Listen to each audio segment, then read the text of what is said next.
Kembali lagi di podcast terupdate dan terproper yang ada di Kota Ambon, Babe Podcast dengan segmen ngos-ngosan, ngobrol sedap, ngobrol santai. Tepuk tangan dulu. Woo!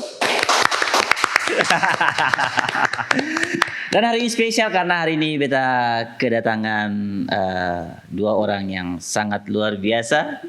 Tapi dua orang ini mewakili Yayasan Rumah Generasi. Wait, selamat datang Kakak Yuni dan Bapak Okto.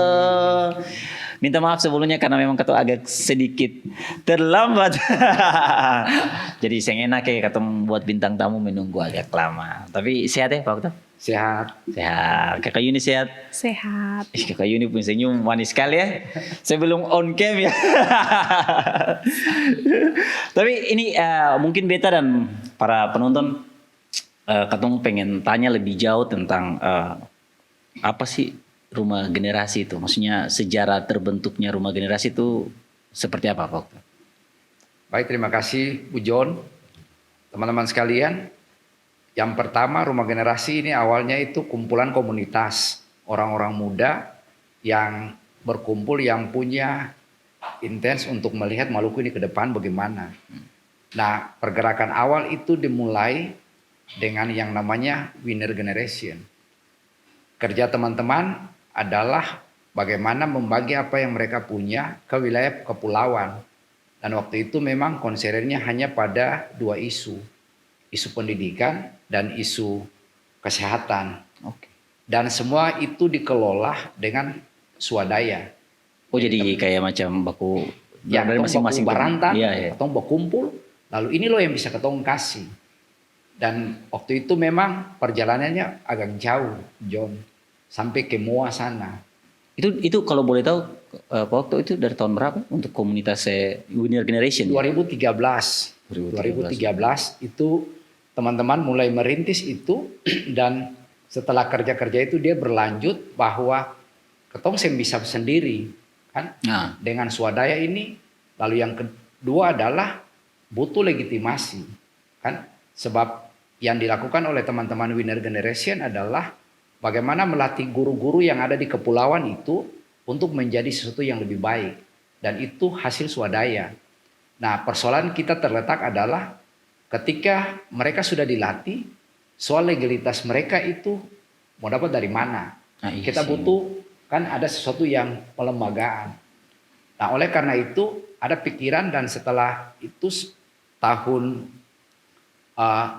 2019 kita kedatangan ada orang yang mau SS lembaga ini.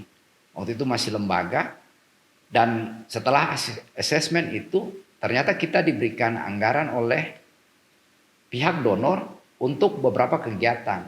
Itu dimulai dengan kegiatan teman-teman dari padi, kan, lalu disusul body talk juga, dan yang terakhir itu kita sementara ini mengelola program yang namanya inklusi.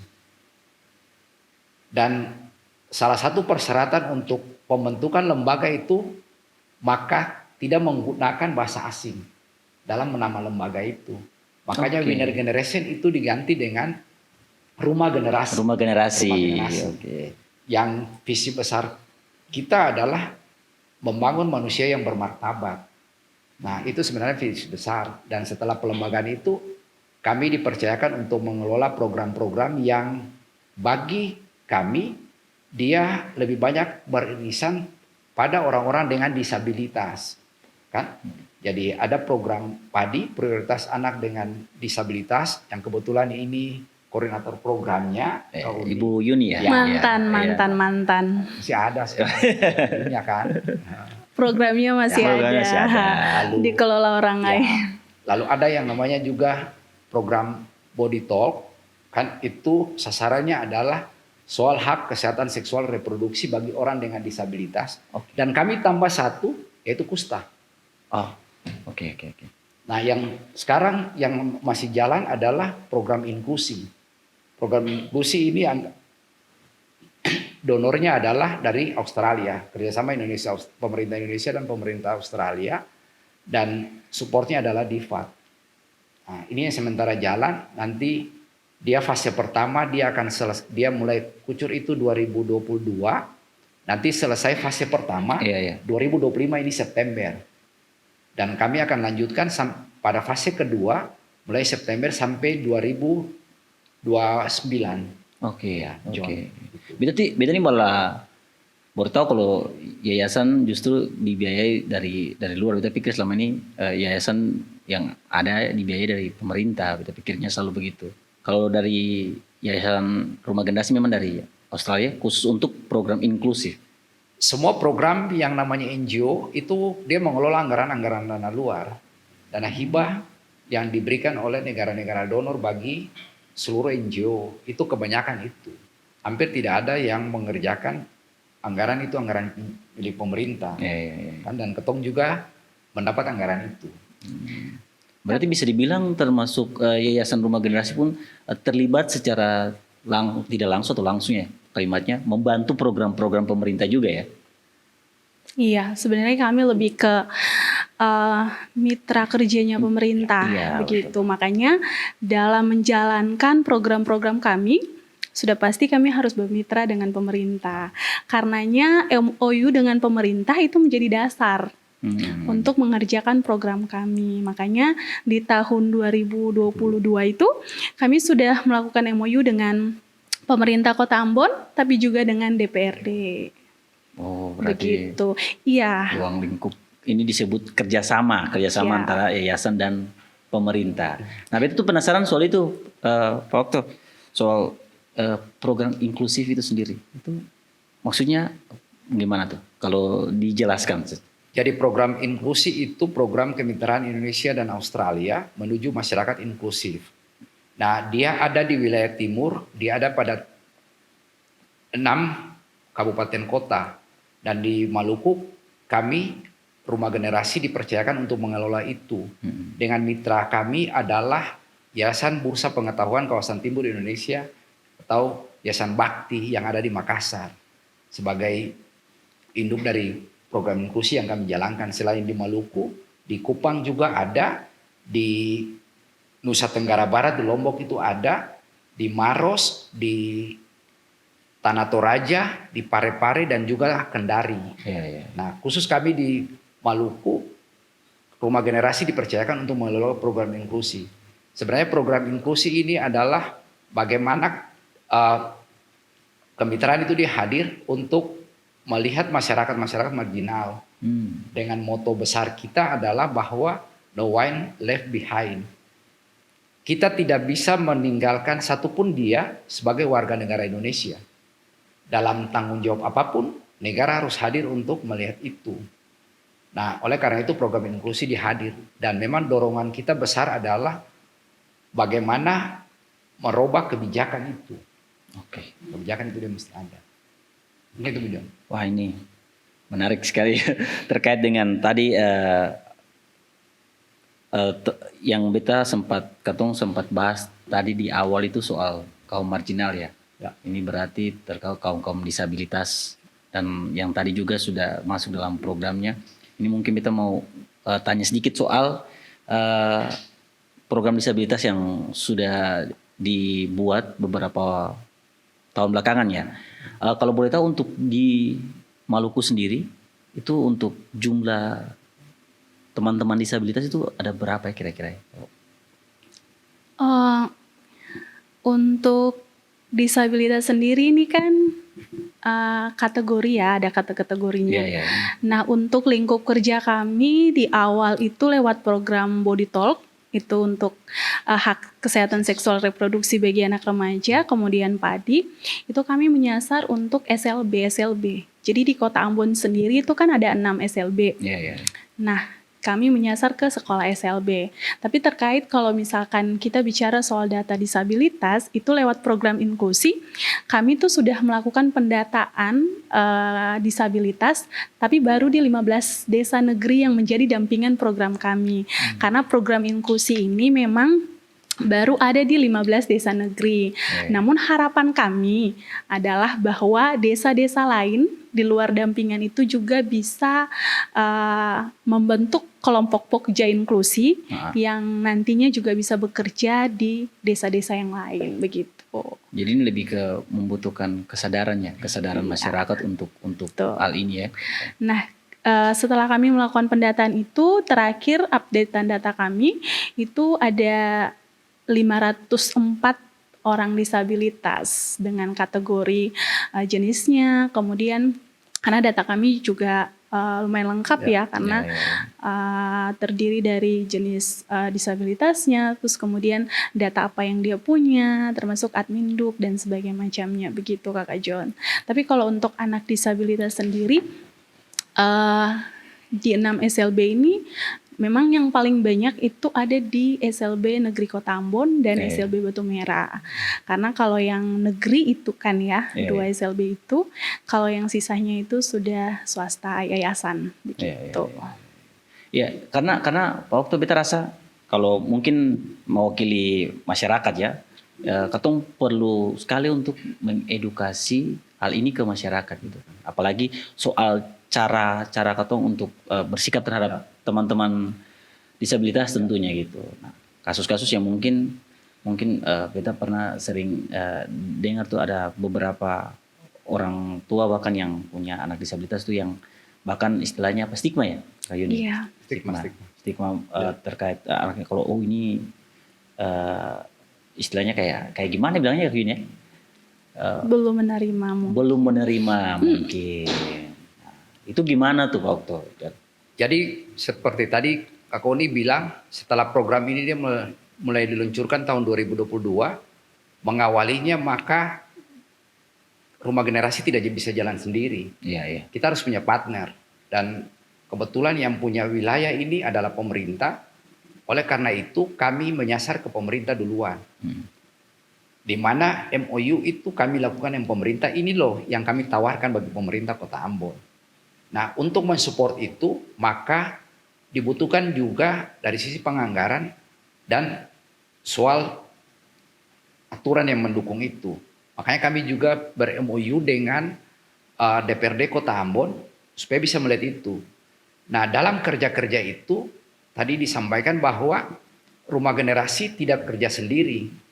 Kami dengan pemerintah kota, tetapi kami juga ada dengan 15 desa negeri yang menjadi pilot project dari program ini.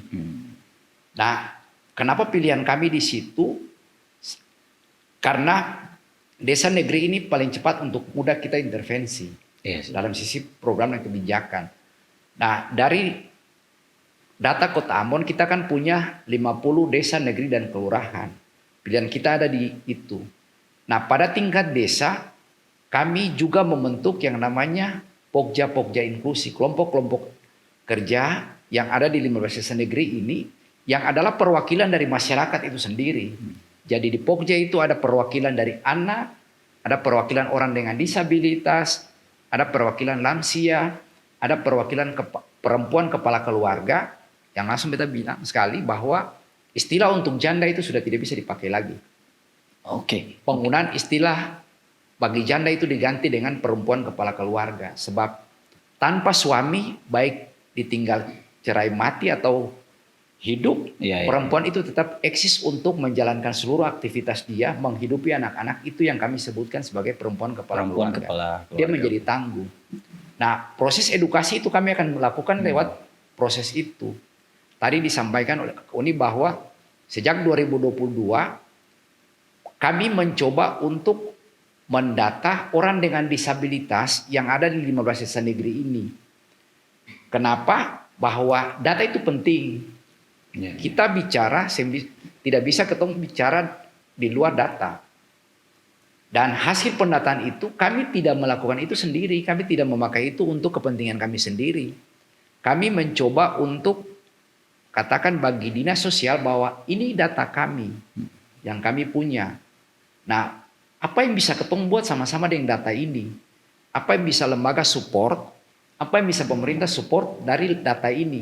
Memang ada terjadi selisih data. Sebab ketika kami melakukan pendataan, data kami dengan data dinas sosial itu agak sedikit beda.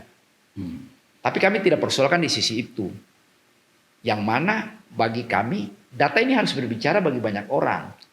Nah, ketika pendataan dijumpai juga tadi Bung John bilang bagaimana soal stigma. Iya. Nah, kami juga menjumpai bahwa ternyata di masyarakat ada anggota keluarga yang tidak memasukkan anak atau saudaranya di dalam kartu keluarga karena dia disabilitas. Itu bahkan sampai Sampai segitunya. tingkat itu. Nah, kalau ketemu bicara dari sisi itu, maka kalau orang tidak terdata sebagai anggota masyarakat, anggota keluarga, berarti jangan bermimpi dia bisa mendapatkan sesuatu dari pemerintah. Iya betul. Karena tidak terdata. Iya betul. Tidak punya identitas Tidak punya sebagai warga identitas. negara Indonesia. Iya betul lagi. Nah, ini yang kami dorong.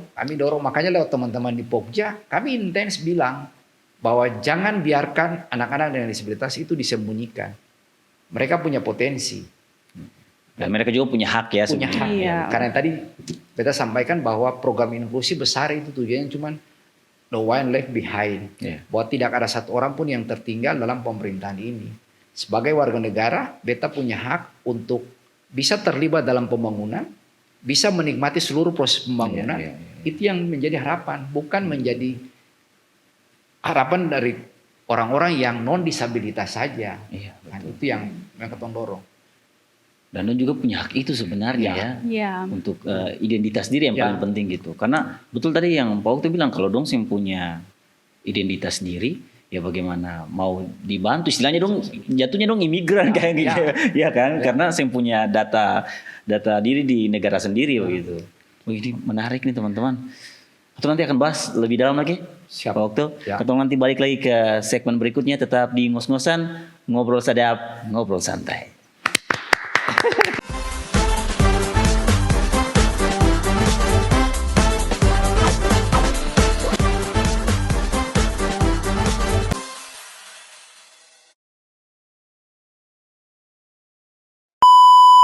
Kembali lagi di ngos-ngosan ngobrol sadap ngobrol santai dengan Bapak Okto dari Yayasan Rumah Generasi dan Kakak Yuni co-host hari ini.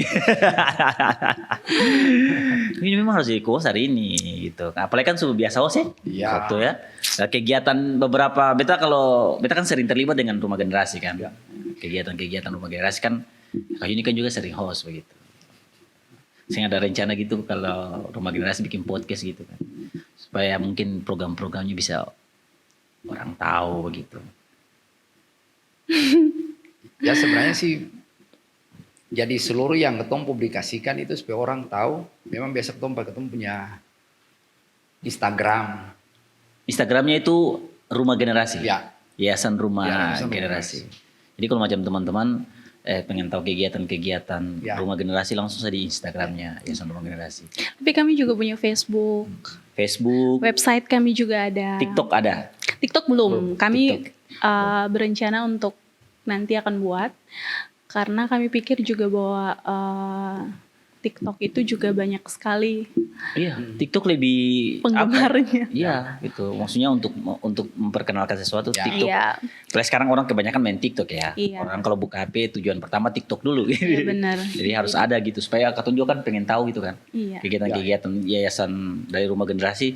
Salah satu kegiatan Yayasan Rumah Generasi yang beta terlibat tahun lalu itu di Lapangan Merdeka. Itu nama kegiatannya apa sih? Perayaan Hari Disabilitas Internasional. Perayaan Hari Disabilitas Internasional. Kalau untuk di Ambon itu seberapa kali dibuat Kakak Yuni?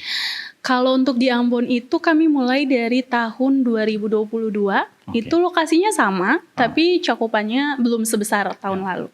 Berarti tahun lalu nih yang paling besar. Iya, karena 2023 itu kami lakukan di Hotel Manise. Oh di dalam ruangan, Ya. indoor. Ya, Nah, ya. Tahun 2024 itu kami berkolaborasi dengan pemerintah juga dengan stakeholder lain sehingga lebih banyak, lebih luas dan lebih besar gitu. Dan lebih mendekatkan teman-teman disabilitas ke masyarakat. Iya, benar sebenarnya itu sih tujuannya. Artinya bahwa kami ingin masyarakat juga mengetahui bahwa disabilitas juga harus dirayakan. Ya, itu. Jadi tidak hanya merayakan hari ayah, hari ibu, hari Valentine Day Iya, gitu. betul, Tapi betul. juga kita merayakan hari disabilitas. Bahwa keberadaan mereka tuh ada di tengah-tengah kita.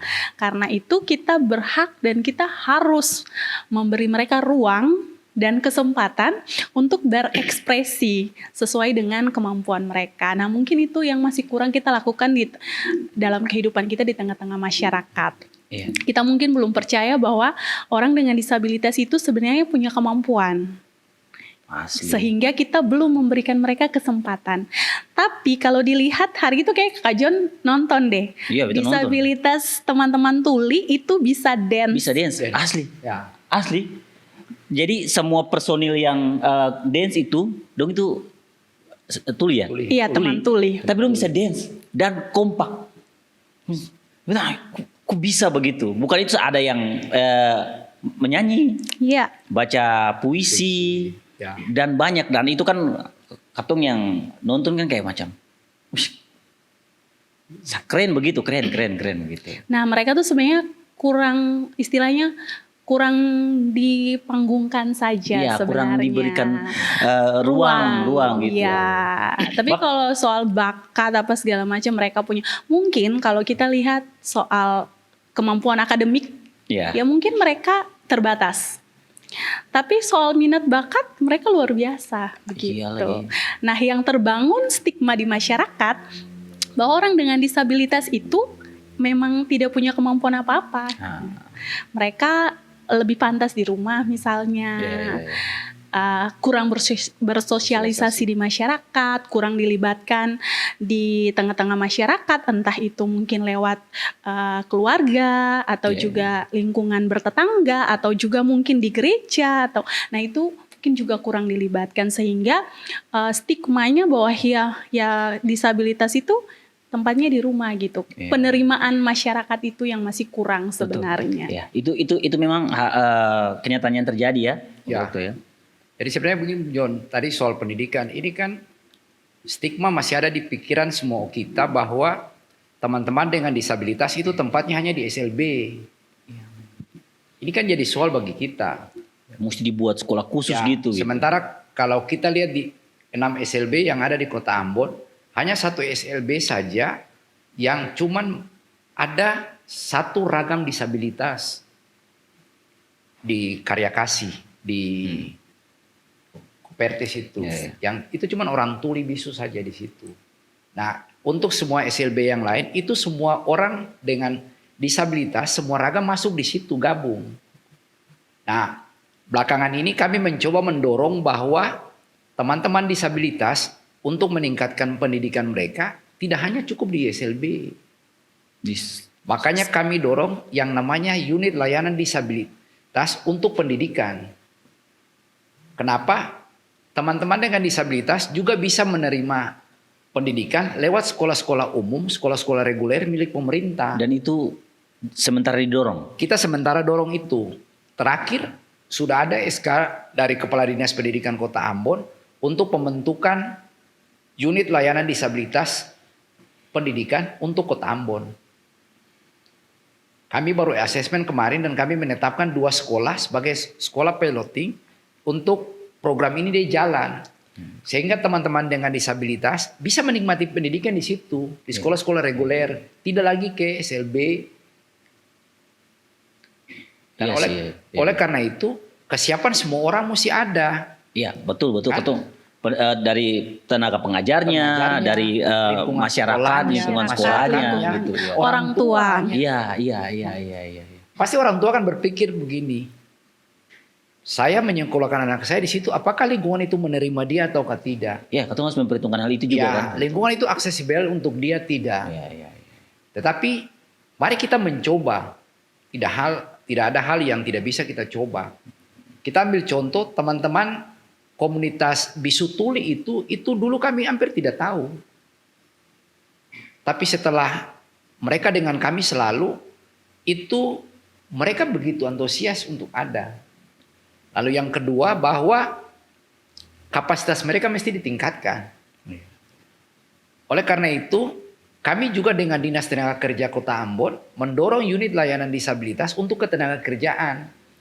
bagaimana informasi-informasi kerja yang milik pemerintah ataupun swasta yang ada di bawah naungan Dinas Tenaga Kerja itu juga bisa diakses oleh teman-teman dengan disabilitas. Bahkan kemarin kita tuh, sorry Pak, waktu kita potong, ada siapa yang cantik-cantik ini yang kerja di kantor gubernur? Deva. Deva.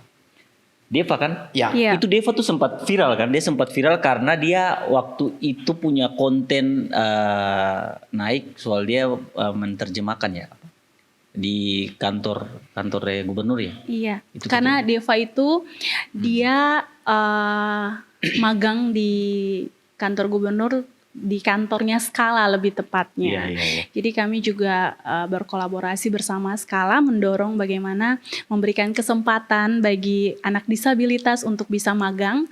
Paling tidak mereka merasakan seperti apa dunia kerja. Iya. Nah, dari situ mereka bisa mengukur diri mereka. Iya, betul. Apa yang menjadi kekurangan mereka akan dilengkapi lagi. Tapi kalau mereka tidak pernah atau tidak belajar seperti apa dunia kerja, mereka bahkan tidak tahu sama sekali. Tidak dikasih kesempatan kan Ya. langsung tahu. Ya. Dan Deva tuh kemarin sempat viral dan sangat membanggakan ya. Akhirnya masyarakat tuh, oh iya ternyata bisa loh. Dan itu luar biasa menurut Betak. Menjadi perhatian pemerintah juga khususnya untuk dikasih kesempatan ke teman-teman disabilitas yang ada gitu. Karena ternyata dong juga punya potensi yang luar biasa. Iya, dan itu akan berpengaruh kepada kehidupan perekonomian mereka, Kakak John. Ah, Saat mereka tidak punya pekerjaan, otomatis mereka tidak punya penghasilan. iya. Kehidupan ekonomi mereka akan semakin berada di bawah. Nah, itu juga yang bisa kita lihat karena kesempatan kerja itu memang belum terbuka luas kepada mereka. ya. Pemahaman dari para penyedia pekerja itu juga masih dengan stigma bahwa disabilitas itu tidak bisa melakukan apa-apa. Iya. Karenanya kesempatan-kesempatan itu masih kurang. Tapi kami optimis bahwa perubahan itu memang harus dimulai dan perubahan itu dia tidak bisa sekejap langsung berubah. jadi betul. Tapi paling tidak ketika kita mulai kemudian mensosialisasi itu, mengedukasi itu kepada masyarakat, kami percaya bahwa perubahan itu secara berlahan-lahan akan menuju ke Iya. pembangunan yang baik begitu. Dan bisa terlihat dari Deva, kemudian ada beberapa teman disabilitas juga yang kemudian magang, yang awalnya magang, lalu kemudian akhirnya diangkat menjadi staff. Ya. Nah, itu kesempatan-kesempatan yang kami pikir, tapi itu kami tidak bisa kerja sendiri, Kakak John. Makanya kami harus berkolaborasi Betul, iya, dengan iya, banyak iya, pihak. Nah, kemarin juga di kantor kami ada magang untuk anak disabilitas. Kemarin itu Marco, itu 3 bulan juga magang di kami. Kami tidak bisa berbicara kepada dinas atau berbicara kepada stakeholder bahwa kita harus memberikan kesempatan kepada orang dengan disabilitas untuk magang atau bekerja, sedangkan kantor kami tidak mempraktekkan itu. Iya. Makanya di kantor kami itu selain magang ada teman disabilitas juga yang bekerja, tapi kemarin sudah lolos PNS. Ini menarik nih. Ini menarik. Berarti bisa dibilang sebenarnya teman-teman disabilitas itu terlepas dari disabilitasnya, mereka punya potensi yang luar biasa dong. Ya kan? Iya. Punya kemampuan juga yang sangat luar biasa. Punya kemampuan itu, tapi sebenarnya Kak John, proses mereka bisa sampai di tahap untuk percaya diri akan kekurangan mereka itu memang panjang. Iya. Butuh support dari keluarga, butuh support dari lingkungan, gitu. Jadi memang sangat penting bagaimana masyarakat juga mendukung mereka, Iya. supaya ketika mereka ada di lingkungan, mereka tidak merasa minder. Iya, betul. Mereka berasa bahwa memang mereka didukung sepenuhnya, Iya, mereka diterima. Begitu. Betul, menciptakan kondisi itu ya ini bukan cuma untuk teman-teman disabilitas gitu ya. Yang tidak disabilitas pun ya harus ada dukungan seperti gitu kan. Karena anak yang seandainya tidak disabilitas pun kalau lingkungan keluarga tidak mendukung, lingkungan masyarakat tidak mendukung, dia pasti kepercayaan dirinya hilang juga gitu. Iya. Apalagi teman-teman disabilitas, dia tentu sangat butuh. Yang paling utama mungkin dukungan keluarga. Iya. Ya. Makanya dalam kerja-kerja program kami, Kakak John, kami tidak hanya menjadikan anak disabilitas itu sebagai poin utama yang menjadi perhatian kami. Tapi kami juga menyasar kepada orang tua, lingkungan itu, Kami libatkan juga pemerintah desa negeri di situ, tapi juga guru-guru. Iya. Jadi proses untuk mendampingi anak disabilitas itu harus dikerjakan bersama. Orang tua, kemudian lingkungan sekolah, pemerintah desa negeri, itu harus berkolaborasi bersama. Kami juga melibatkan kesehatan dari Iya. puskesmas, kemudian dari gereja. Nah, semuanya harus berkolaborasi bersama supaya penerimaan itu lahir bersama. Supaya mereka memang benar-benar didukung di lingkungan itu secara penuh oleh semua lapisan. Iya, Begitu. Jadi sebenarnya ke John, bagi kami tidak mau bahwa karena disabilitas dia dikasihani. Iya itu, Ya. itu betul Pak. Ya. Itu paling poin yang Ya. paling penting gitu. Sebab ada oknum, Ya. ada orang-orang tertentu yang kata kasarnya, Tom bisa sampaikan bahwa menjual disabilitasnya untuk kepentingan. Nah, padahal tadi seperti Koni bilang, mereka punya potensi. Iya. Dan potensi itu yang mesti kita gali dan kita dorong untuk dia keluar potensi itu. Iya. Kayak tadi dalam kerja-kerja ketika data itu kami punya, maka kami membangun jaringan dengan banyak pihak. Dengan dinas sosial, dengan Alfa Midi, kami sampaikan bahwa Alfa Midi itu salah satu perusahaan yang menerima orang dengan disabilitas banyak di Maluku. Secara keseluruhan saja kurang lebih ada 13 orang. Dan penerimaan itu bukan hanya pada pekerjaan-pekerjaan tertentu. Pada kondisi yang mana karena prestasi dia bisa diorbitkan naik menjadi pucuk pimpinan. Jadi malam melalui proses profesionalisme ya, Ya. bukan karena dia Benar. begini ya kasih Ya. sayangnya. Wah keren. Dan oleh karena itu kami dalam kerja-kerja berupaya memfasilitasi mereka untuk keluar dari dunia itu. Makanya tadi disampaikan di kantor itu Deva itu salah satunya juga magang di kita. Sebelum magang di kita mencari lagi peluang-peluang besar untuk dia bisa bekerja. Iya. Dan dia diterima di skala. Skala ini juga satu donornya sama dengan inklusi. Tapi dia kerjanya di tingkat provinsi untuk tata kelola. Deva masuk situ. Selain di situ juga kami juga mendorong Sinar Alfa di Lata ini. Iya. Kami dorong juga dan mereka menerima orang untuk magang. Bagi kami magang itu penting. Betul. Dia bisa Pengalaman, memahami ya. ini loh dunia kerja. Sistemnya dia paham. Dia Ya, pahami, paham. kan? Betul. Soal nanti dia mau jadi apa itu nanti berikut. Iya. Kan? Dan yang berikut adalah ketika dia sudah bisa menikmati dari hasil pekerjaan itu satu kebanggaan bagi dia. Iya benar. Kan? Benar. Dan tadi disampaikan bahwa dia tidak menjual disabilitas ya. Iya. Yang dia jual kemampuannya. Dia jual kemampuan betul, dia. betul. Bahkan satu itu di Adira dia diterima magang sementara 1 tahun magang. Ternyata hasil evaluasi Adira dia bukan hanya prestasi di situ dan magangnya itu dipatenkan. Karena dia Ya, bagus. dia gitu. bagus. Dalam kinerjanya sebagai Dalam pegawai kinerja. bagus. Bahkan orang di Adira bilang begini, dia kalau sudah selesai pekerjaannya dia langsung tanya kayak ke Kejon masih kerja. Kakak kita mau bantu apa lain? Jadi selesai dia punya pekerjaan nih, dia tanya teman-teman yang lain, masih apa yang dia mau bantu. Keren.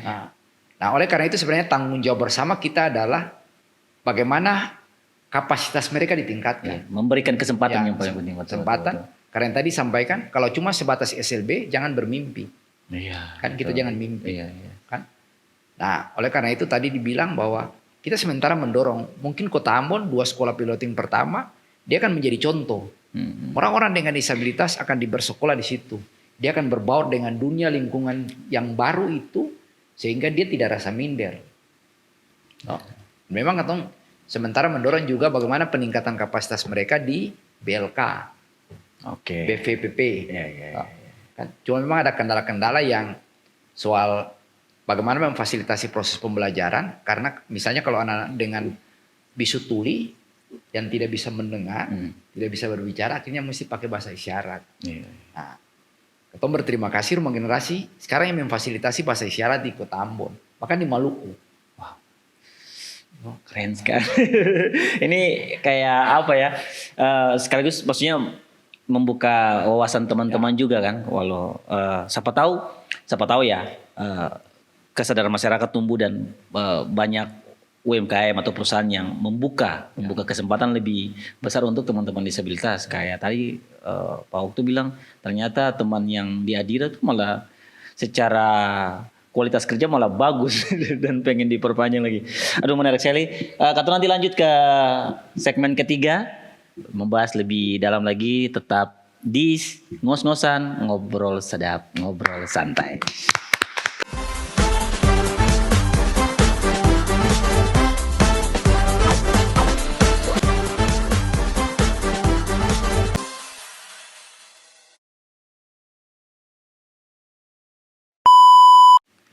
Masih di podcast yang paling proper dan paling siap di kota Ambon. Karena ini Katong selalu biasa kalau macam Katong di segmen ketiga nih sebelum bintang tamu datang tuh Katong selalu kasih pertanyaan untuk netizen untuk tanya apa saja begitu. Dan kebetulan hari ini karena Katong di segmen ketiga, Katong mau baca pertanyaan-pertanyaan dari netizen. Siap. Untuk bintang tamu yang hadir. Ini pertanyaannya ini boleh Pak Okto atau Kakak Yuni mau jawab. Pertanyaannya adalah kira-kira apa saja sih aspek kesehatan yang harus diperhatikan untuk anak dengan kebutuhan khusus? Oke, untuk anak dengan kebutuhan khusus, sebenarnya aspek kesehatan yang dibutuhkan itu tergantung dari jenis seragam disabilitas anak itu. Karena setiap jenis seragam itu berpengaruh terhadap bagaimana penanganannya dari segi kesehatan, tapi juga dari segi psikolognya, begitu. Tapi mereka juga punya istilahnya apa ya, kriteria-kriteria khusus untuk jenis seragam tertentu, misalkan untuk makanannya. Jadi ada makanan-makanan tertentu yang bisa memicu mereka begitu. Jadi untuk aspek kesehatan itu tergantung dari jenis seragamnya. Tetapi untuk anak berkebutuhan khusus ini sendiri, memang keluarga adalah basis paling dasar sekali untuk pemenuhan kesehatan mereka, baik secara mental mereka dan juga kesehatan fisik, baik tubuh juga begitu. Jadi itu untuk kesehatan mereka, dan mereka juga itu juga rentan, lebih rawan terhadap misalkan virus, atau karena daya tahan tubuh mereka berbeda dengan kita. Apalagi sudah masuk ke jenis seragam tertentu yang misalkan Down syndrome yang agak berat begitu. Nah, jadi memang anak dengan disabilitas itu pasti menjadi perhatian juga dari orang tua terkait makan.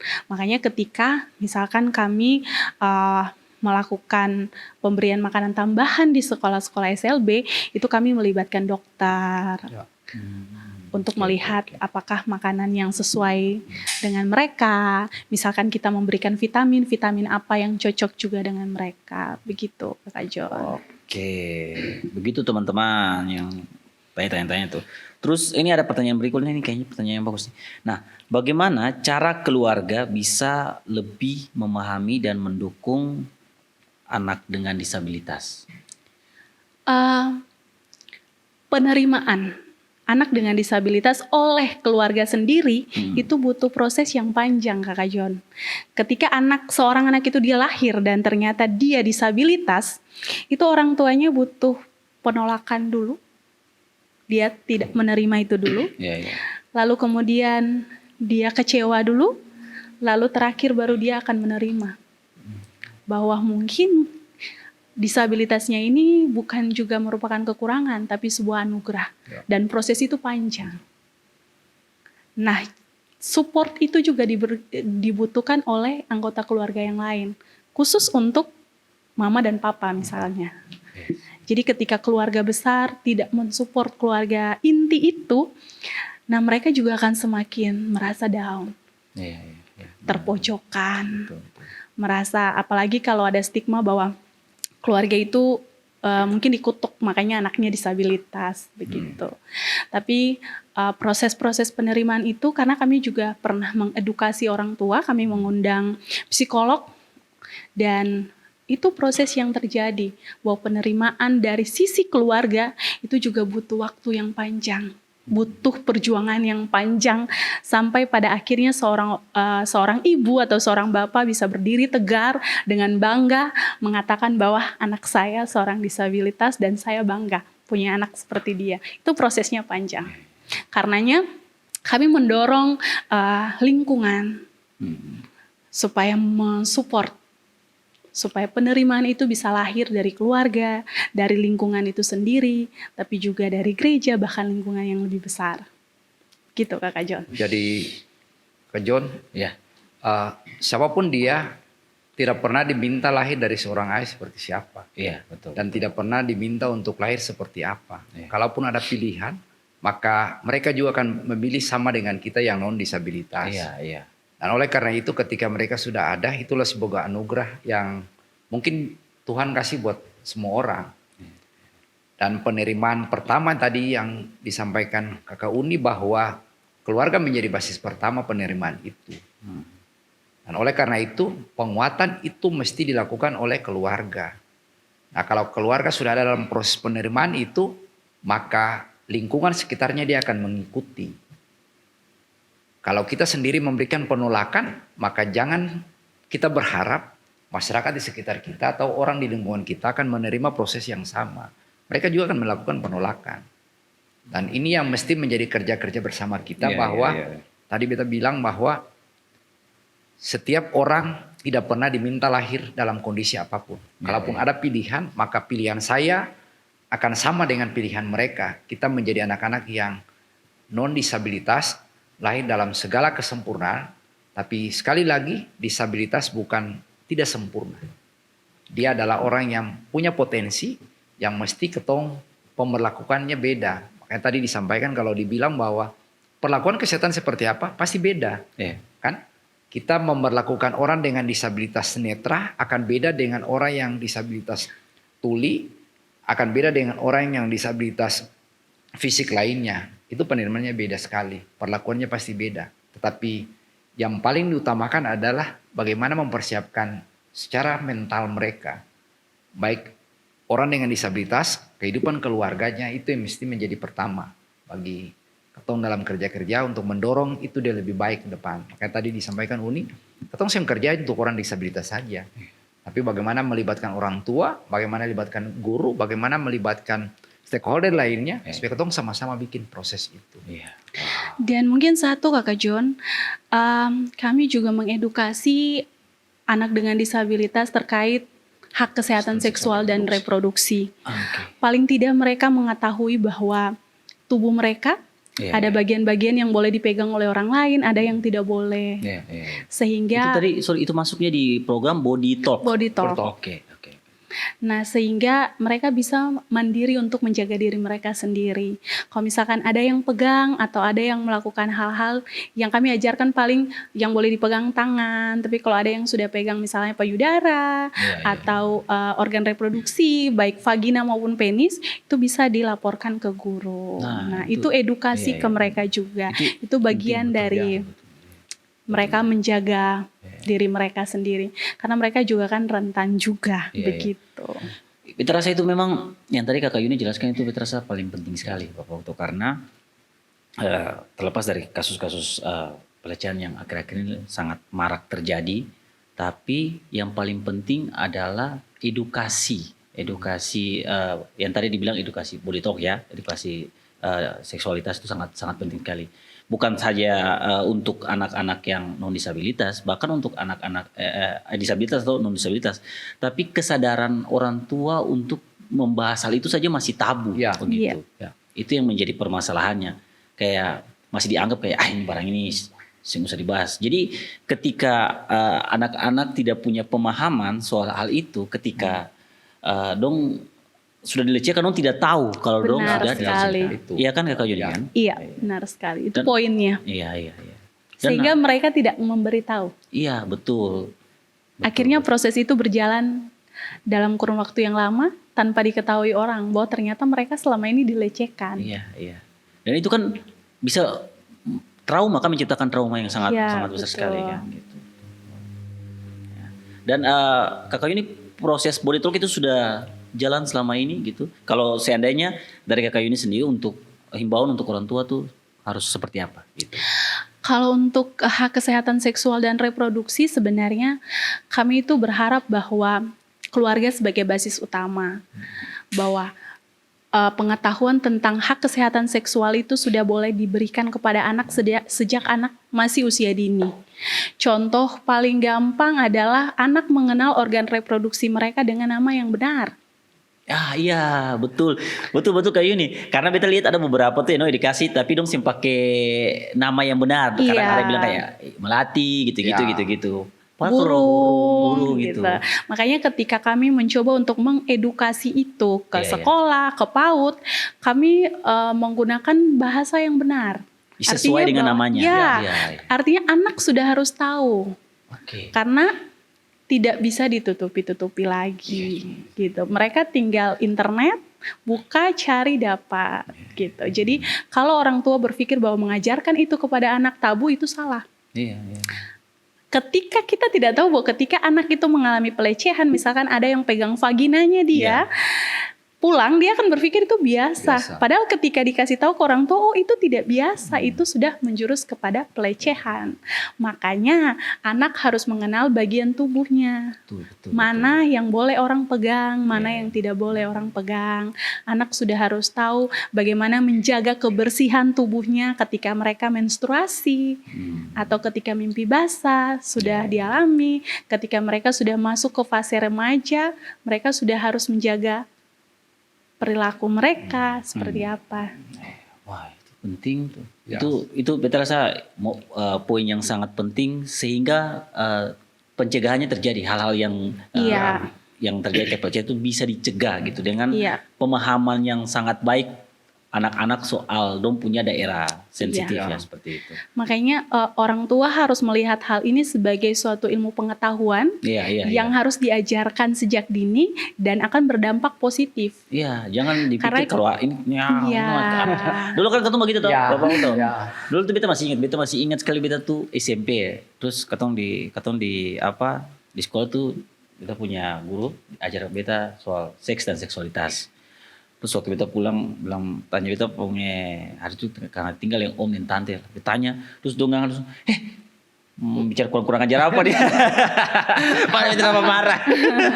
Akhirnya apa? Akhirnya dia punya dampak negatifnya. Katong kebanyakan tuh tahu seks dan seksualitas tuh dari ketemu teman sebaya. Ya ketemu datang. Dan itu memang sangat tidak akurat. Dan itu kan malah lebih parah lagi karena informasinya tidak valid gitu ya teman-teman sebaya gitu.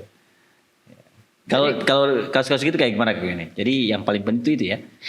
Iya, ketika dia tumbuh dan diajarkan di keluarga, ketika dia keluar ke lingkungan, dia mendapatkan sesuatu yang saya sudah diajarkan di rumah oleh orang tua saya seperti ini, gitu. Dan kita bisa mengurangi tingkat keinginan orang untuk melakukan pelecehan, apalagi kepada anak ya. Betul, apalagi mereka pikir bahwa anak yang mungkin belum sekolah atau belum paham. Makanya kita ketika edukasi kita selalu bilang, kalau misalkan ada yang iming-iming coklat, handphone atau hadiah apapun, tapi dengan syarat kayak harus buka baju, itu tidak boleh. Tidak boleh. Harus pulang dan kasih tahu mama. Iya, gitu. atau langsung berteriak, "Oh, ini kurang aja," gitu. Dipukul nanti pasti itu gitu. Ya, itu penting. Dan beta rasa program ini kan seharusnya menjadi fokus pemerintah dong, harusnya. Yang menurut beta program ini sangat penting. Apalagi terkait dengan maraknya tingginya kasus-kasus pelecehan yang terjadi kan, berarti ini merupakan program yang sangat bagus yang harus dijadikan program prioritas bila perlu dijadikan kayak macam contoh di sekolah-sekolah itu memang harus wajib ada sosialisasi atau gini. Iya. Sementara itu apakah ada? Iya, nantinya? itu yang sedang dikerjakan bersama lewat program yang dikelola Rumah Generasi, tapi juga lewat kolaborasi bersama dengan dinas-dinas DP3MD. Kami juga sering turun ke sekolah-sekolah, pernah juga bersama dengan PKK Kota Ambon. Kami juga menyasar ke gereja, tapi juga di remaja masjid. Kami juga menyasar ke desa-desa negeri untuk edukasi ini. Memang guru-guru di sekolah juga mereka ingin punya materi itu supaya mereka bisa Iya, sosialisasi betul, juga betul, begitu. betul.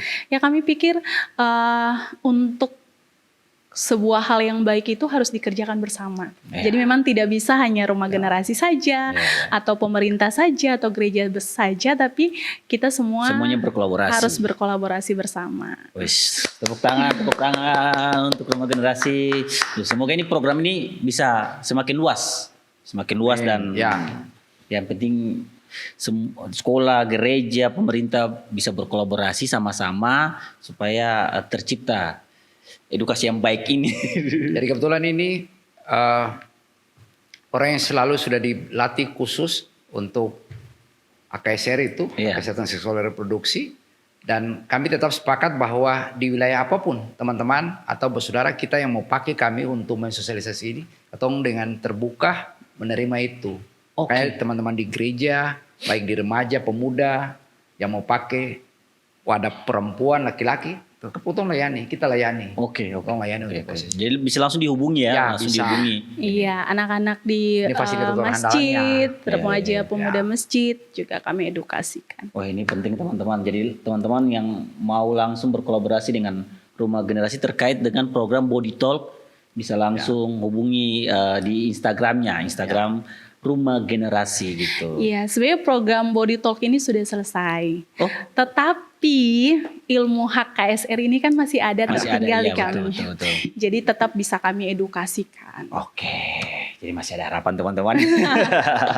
Ya, ini terakhir. Terakhir ini sebenarnya ada beberapa pertanyaan, tapi ini terkait dengan harapan yang kita mau tanya, nanti Kakak Yuni mau jawab atau Pak Okto. Ya, jadi apa pesan yang ingin disampaikan kepada orang tua terkait anak-anak yang memiliki disabilitas, terus harapan untuk masa depan anak-anak disabilitas di Indonesia, dan bagaimana kita sebagai masyarakat bisa berkontribusi dalam menciptakan lingkungan yang baik dan yang ramah. Gitu.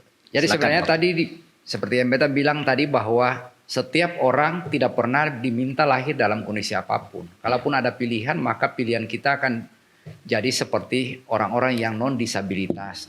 Tetapi karena itu sudah ada, maka tanggung jawab semua orang untuk bagaimana melihat mereka dalam perbedaan itu bukan menjadi suatu perbedaan yang memisahkan kita.